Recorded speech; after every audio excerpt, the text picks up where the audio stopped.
Hi, Facebook. Happy Monday. So today, are we on? Yeah, okay, there we go. So tonight we are chatting about tips for having a good work-life balance. I am not an expert at this. I will never be an expert at this. This will always be something that I work towards. My mantra this year has been progress, not perfection. We don't have to be perfect at work-life balance. We just want to be moving in that direction. So I did an Insta story poll earlier today and I had a ton of good ideas. So I have a long list of strategies and tips that you guys shared, which were amazing. But wanted to give a little context to why I wanted to chat about this tonight and share some of my struggles with work-life balance. I've had different seasons of life where I've been better and worse at balancing work with the rest of my life. And I've been having these, on your Facebook memories that 9 years ago, 8 years ago, whatever. So I keep screenshotting these posts that come up from, a while back, like 8, 9 years ago. A lot of them are from when I was in grad school, which was a particularly hard time because I went to school. Sometimes my caseload or my credit, my credit course load was full time, and then I still taught. And during this time, I had some really challenging students. I was still a younger teacher, and then going to grad school and doing my thesis and all this crazy stuff. And there are some hilarious Facebook posts from this time. And that's when you used to post on Facebook, not with pictures, because it was before Instagram. And oh my God, you guys, I did crazy, crazy stuff. Once I left 3 pairs of gym shoes throughout a 6-month period at the gym, just forgot them there because I'd work out in the morning and just leave my gym shoes. I once I was so stressed and rushing, broke my key in my door and locked myself out of my house. At a different season of life, I don't actually think it was during this period, but it was when I was starting to do consulting and traveling while still teaching. I left my car running, not even my keys in my car running outside on a busy street for over an hour. I couldn't find my keys. I was leaving this meeting, where are my keys, where are my keys? Oh, they were in my car because my car was running. Oh my gosh, I just did all kinds of crazy stuff. My body was literally screaming at me. My brain was shutting down, you are doing too much. You need time to yourself. You are burning out. And it was not a good look. I was just kind of losing it. And I've shared this story also during a different season of a hard work-life balance time. And it wasn't because of grad school. It wasn't because of other outside things. I had a really, really hard caseload. And that just wears on you. And I had one student in particular that was extremely, extremely hard. And I had hives every day, all night, at night, my whole legs, hives, scratching, went to all these dermatologists, was oh my God, I have a dairy allergy. It's some kind of thing I'm allergic to.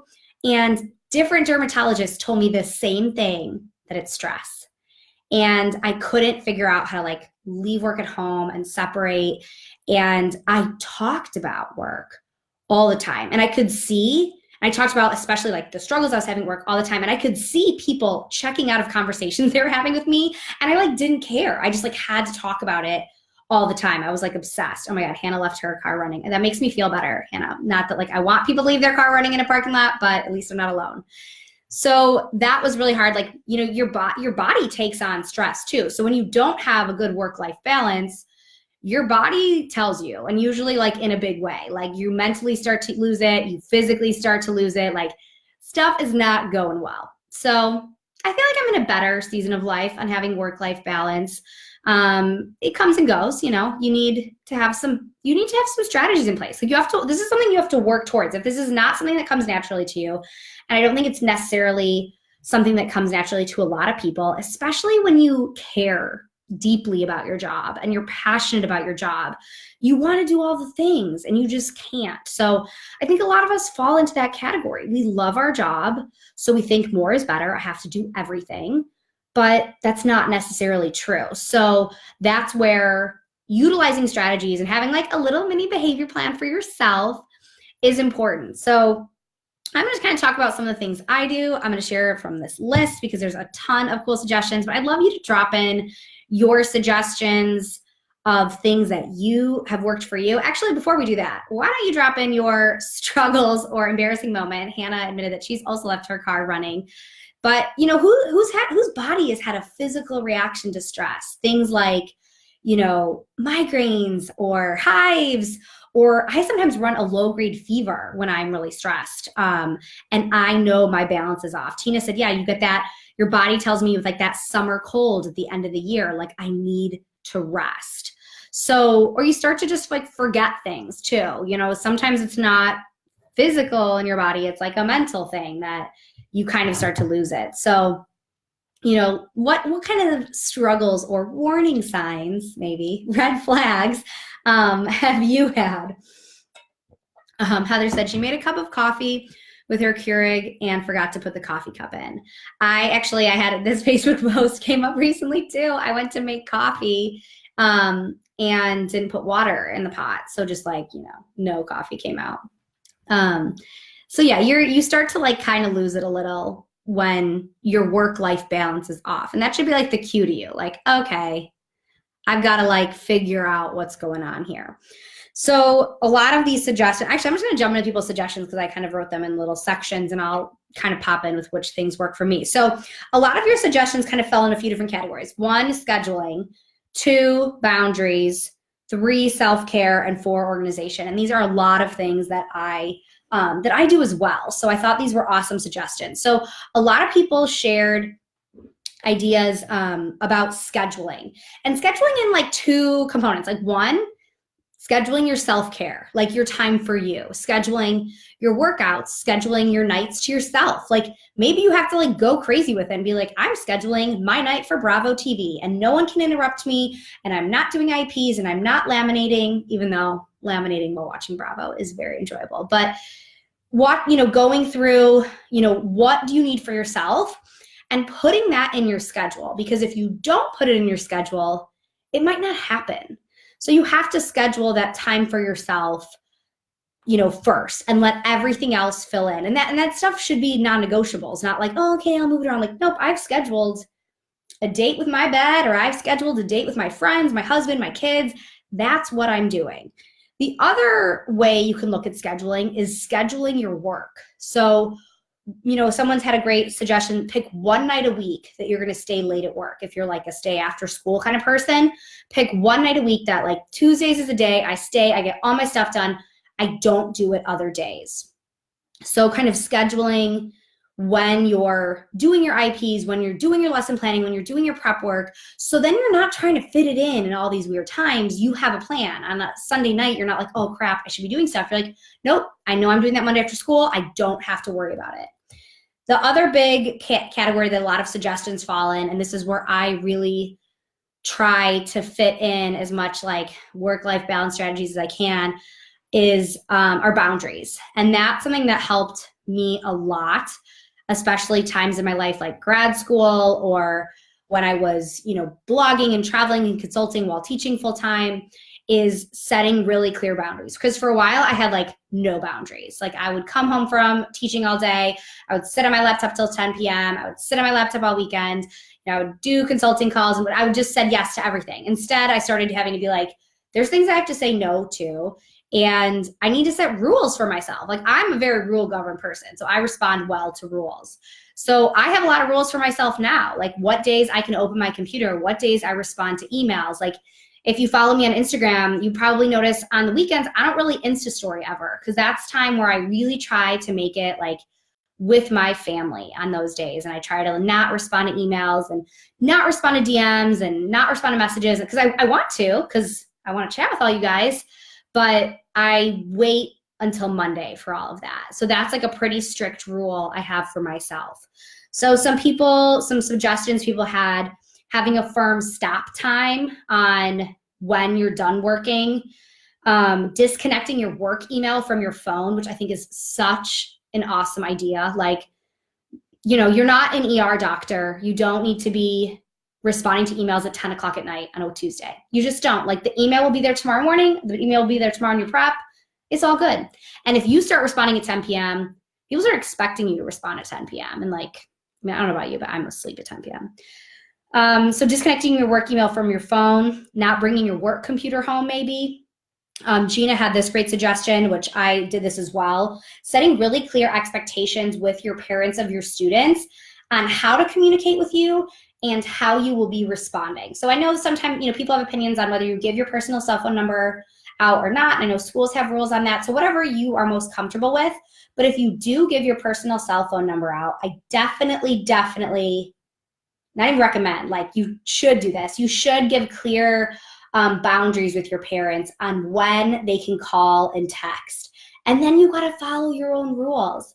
If you say, no calls or texts after 5 p.m., if it's, unless it's an emergency, if they text you a question about homework at 7 p.m., don't respond. Don't respond. That's your time. You've set that expectation. Tomorrow morning at 8 a.m., go ahead and text them and say, yeah, sorry I missed this, but at 7 p.m., I don't respond. So that can feel hard, especially like, oh my God, a parent's reaching out to me about homework. That's so nice. And you might feel okay about it that Tuesday at 7 o'clock. You're like, I'm available. I'll do it. I'm right here.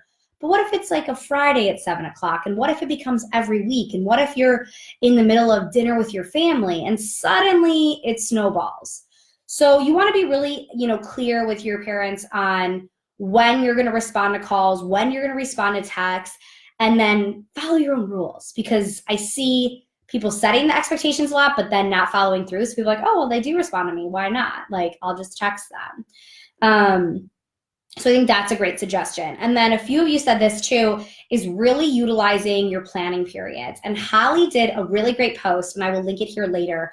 I think it was even a year ago maybe, where she makes a schedule and a little calendar for her planning periods, like before school, her prep period, and after school.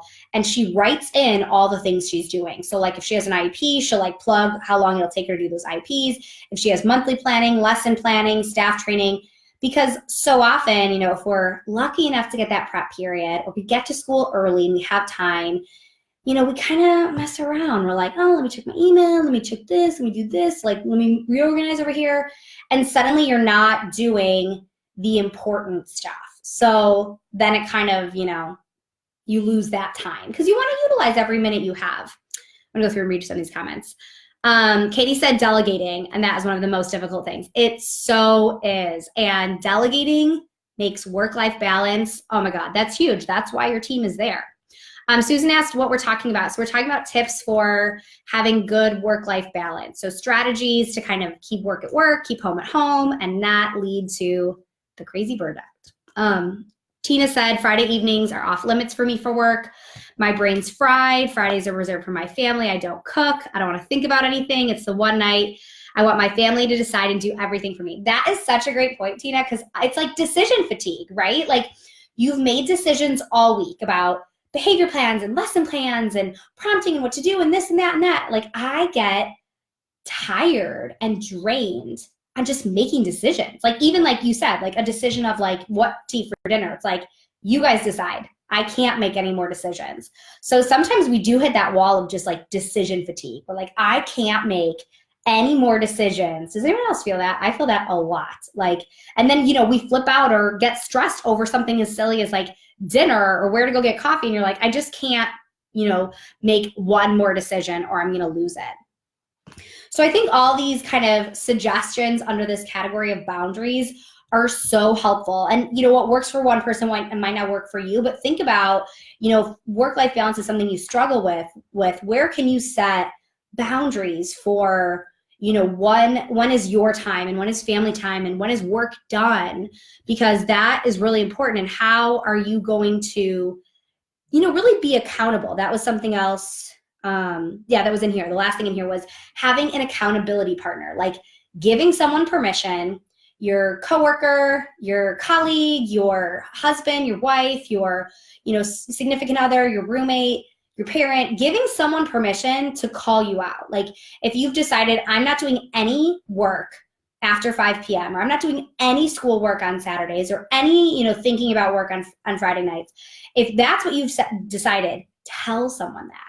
So they can call you out and say, like, when you pull out your laptop on a Friday night, they're like, what are you doing? Put that away. Like, you said no work on Friday nights. And when I had to get really kind of serious about work-life balance the first time, because I was like losing it, but the first one big moment that I really realized I had to cut back on what I was doing was when I was pregnant with my first daughter, because it was no longer just about me. Like I couldn't work till I made myself sick because I had a baby to grow. So my husband really likes calling me out on stuff. So he was very, very happy to be my accountability partner and, you know, literally close the laptop or like push the work away and be like, we're done. So, you know, a lot of our habits too kind of continue on once we get into one. So you might have to just reestablish those habits and those routines. Hannah needs to make dinner tonight. So if someone wants to make that decision for her, give her some ideas. The other category that a lot of your suggestions fell under was self-care. So with this idea of work-life balance, you know, the life part, like what does the life part look like and what's going to be a stress reliever, what's going to help you chill out, what's going to help you focus back on work, like what can you do for you? Like, and what self-care looks like for one person is going to be totally different for another. You know, that could be meditating, could be working out, that could be having a hobby. It's just like totally unrelated to work. Like you crochet or you play cards or whatever hobby you have, you decorate, you, whatever is enjoyable to you, you scrapbook. Having time for that and kind of going back to the scheduling, like scheduling that out. Like I'm going to do my fun hobby. I'm going to go take a dance class this time, these days, and putting it in your calendar. Someone had a great suggestion of scheduling date nights, like solo date nights with their kids, which I love that idea. Like having a date night just with one of your kids where you like go and get ice cream with them or go to the library on a weekday night and do something one-on-one with each of your children. Because when you have kids, the work-life balance thing becomes really hard because it's, you know, it's work and your personal self-care, but also like your responsibilities as a parent too and as a spouse. So scheduling in time for your kids, for your spouse, for, you know, important people in your life. And I think another big one that a lot of people brought up is finding support. So having people that you can go to and like the right kind of people. Like we all know there's friends for different like reasons. Like you have the friend, like if you just want to bitch, like you just want to complain, there's like certain friends that are the perfect one for that. And then there's other friends that are like the problem solving friends. And sometimes we're not ready to solve a problem. Like we just want to complain about it. So kind of knowing which friends are going to be supportive in the right way. And I've talked about this on my podcast before, but you don't necessarily want, and you maybe don't want this category of your support people. There's certain coworkers that you don't want in this category. So I've talked about this on the podcast before, but the idea here is if you're gonna, sorry to use my bad words, bitch, if you're gonna complain, you wanna bitch up. So you want to bitch to people above you, your admin, your AP, your special ed director, and you're not like bitching, but you're complaining, you're venting, you're talking about how hard things are. You wanna do that to the people above you, to your colleagues, to your team members, to people that you're managing. You don't want the culture of your team to just be like, we complain. That's what we do. You are the leader. So you want to make sure that when you engage in that venting behavior, it's not to your teammates. Like if you go to happy hour the last Friday of every month with your paraprofessionals and you spend the whole time complaining about how hard work is, you better believe on Monday when everyone shows up, no one is happy to be there. So you want to really think about your kind of support people. And my friend Emily just asked what kind of, are you watching my live right now, Emily? Emily asked, my friend asked what kind of friend she is. You fall in a lot of categories, Emily. So you want to, you know, think about if you're just complaining, who you're complaining to, and make sure you have like the right type of people to complain to. Because when you're the leader of a team, you can't be just like complaining to your team the whole time. And the last category that a lot of people's suggestions fell in is organization. And this is something that, because I'm so type A, helps me feel so less stressed and much more in control of my work-life balance is being organized. Someone had a really good suggestion on Insta stories of at the end of every school day, they write their to-do list for the next day and leave it on their desk before they go.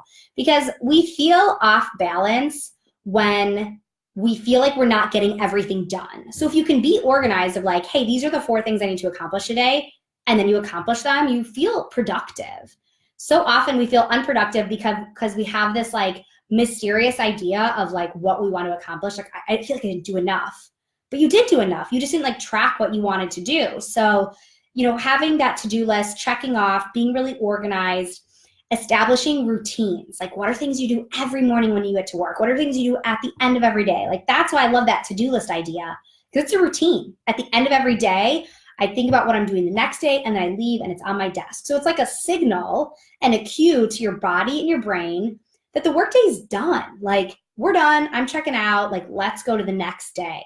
So what routines can you have for being organized at work, but also what routines can you have for self-care? Like, I go work out every morning, or I wake up and I meditate, or at the end of the day after I put my kids to bed, I watch Bravo. Like, what routines help you wind down and chill out? Tina said, on a serious note, I sought out a wiser older mentor to help me get through some tough times, and it really helps to calm myself down listening to their advice and expert opinion. I think that's awesome. So that's such a great suggestion. Having, a mentor that's been in the field longer, that you're like, oh my gosh, they did it. I get it. Like, they've been through it too. So I think that's a really, really good suggestion on having kind of that older mentor that's been in the field longer and finding those people at work.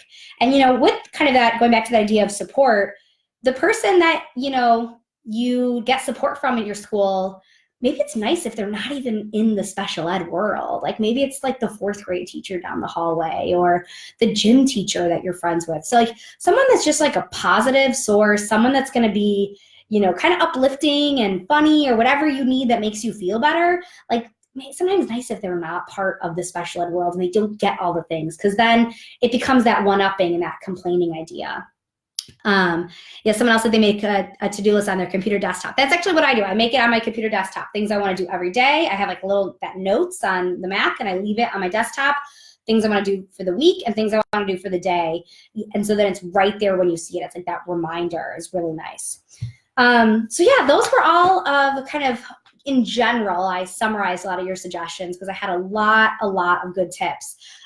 Some really, really good suggestions. But yeah, drop in things that work for you. Drop in suggestions on what helps, what you struggle with work-life balance, because I think it's always really helpful. Not that you want other people to be struggling, but it's helpful to know that other people are struggling with the same thing as you. Like when Hannah said she left her car running, I was like, oh my gosh, I'm not a crazy person. So, drop in here later if you're watching this, after it's done recording. Comment, what things you struggled with, or what the red flags for your work-life balance being off have been. And then also what things help you kind of overcome that. Like what strategies, what boundaries do you set? What self-care do you do? Because what works for you might work for someone else, and someone reading through this might be like, oh my gosh, that's amazing. So, this is a community of people that want to help. So let's help our colleagues and share some great ideas.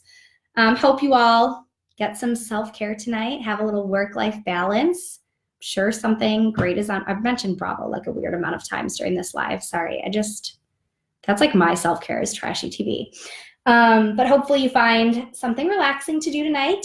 I'm going to do some more of those little kind of impromptu Facebook Lives on our 10 quick wins. If you haven't seen any of those, I've been going through my new free download of 10 quick wins for behavior change. And I've been doing these like 2 or 3 minute little lives going through each step. And I think we are on step number 5, I think. Yeah, I think we're on step number 5 or 6. So if you want all 10 of them, you can go to the autismhelper.com/1010wins. And I'll be popping on here tomorrow to do a live on the 5th one, which is a fun one. And so let me know what you're thinking of that. I'll talk to you guys later.